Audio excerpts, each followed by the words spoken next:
Hi everyone, I'm Ghost Masala and welcome back to the channel where we talk about all things Red Bull Salzburg, RB Leipzig and all the other Red Bull football teams, and today we'll be talking about why Minamino has been struggling at Liverpool. Of course, if you didn't know, Minamino used to play for Salzburg and yeah, he's not been doing too well at Liverpool, has he? If you're interested in all things Red Bull football teams, then make sure to subscribe and let's get straight into it. So, first reason he was always going to struggle at Liverpool is that he wasn't even a first team regular at Salzburg. Salzburg always used to tend to have a lot of strikers, especially back when Minamino was playing there. He never really had a full season of game time. He never was a starter for the team. There were always players ahead of him. That meant it was really hard for him to get into a rhythm. You know, so much talent at Salzburg coming in and out all the time. It's hard for him to cement a place in the team. He only managed to become like a confirmed starter in his final season at the club, and that was only like because 10 players had left in the summer, so he'd only managed to break into the team. So I mean, if he's not even good enough to get into Salzburg, is he good enough to get into Liverpool's team? Well, there you go. But of course, he is a good player, you know, I'm not saying that he's not, but he's a very inconsistent player, and that's what I'm going to get onto next, is the fact that he tends to turn up in big games. So when Salzburg reached the semi-final for the Europa League, he got subbed on against Lazio and basically dragged them through into the next round.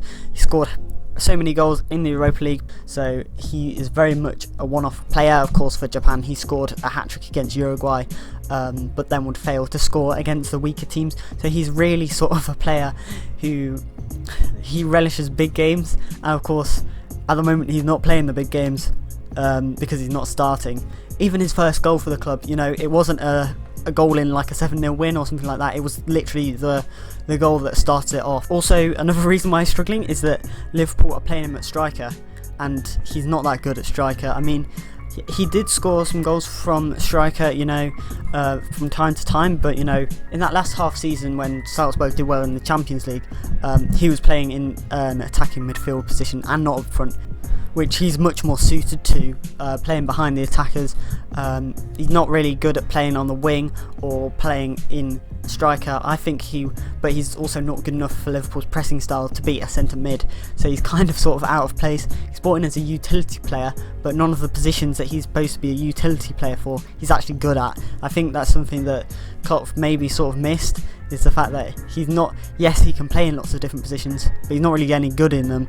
He's by far the best when he's playing in attacking midfield, or behind a striker, like he did behind Haaland and Hwang in the Champions League run. And also, of course, coronavirus did not help Minamino. You know, moved to a new country and then had to isolate for 3 months or whatever.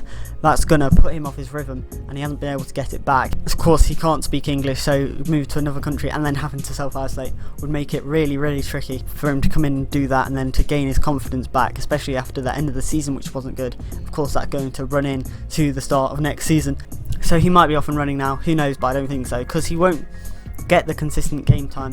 I mean, you look at that front three, they are irreplaceable. No way was he going to be able to break into the team, and they don't get injured very often either. Apart from, you know, when Mane and Salah went off to the Cup of Nations, like they haven't really got injured. Of course, that's why Minamino was brought in case they did get injured. Mane and Salah are just so good. They're just so world class that Minamino is never going to be able to get up to that quality without having a consistent run in the team and playing every single game like Mane and Salah did when they came in.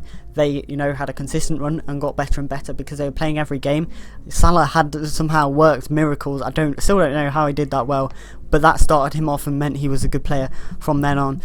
And Minamino would never get that opportunity because the front three, he was never going to replace any of them, and they were not going to get injured. Straight away he had to fight with Origi and Shaqiri to play in the team, and now Liverpool have Jota, which makes it even harder because Jota was playing well. I don't know if he's injured or whatever, but if the Liverpool team is at full strength, you know, Minamino is 5th or 6th choice, which is not good because, of course, either 5th or 6th choice in positions which he's not even suited to, really. But yeah, what could he do now?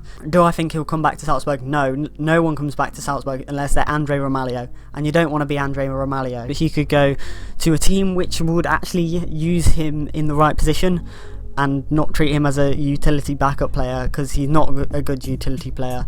He's never been a good utility player, so I don't know why Klopp bought him for that purpose when, you know, he already had there were better options like Jota, who could have been bought in. Like Jota is an actual utility player.